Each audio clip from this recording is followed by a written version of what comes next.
Suara mayat.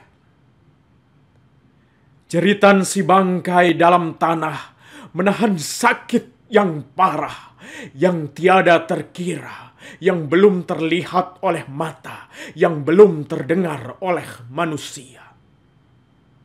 Suara mayat terdengar memilukan oleh sekelompok semut dalam tanah.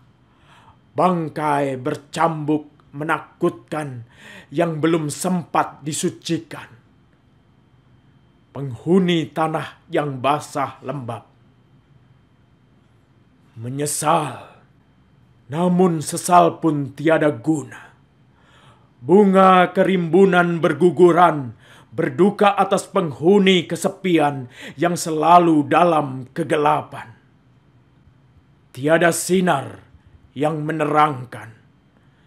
Serat-serat pohon merasakan betapa dahsyatnya siksaan Tuhan.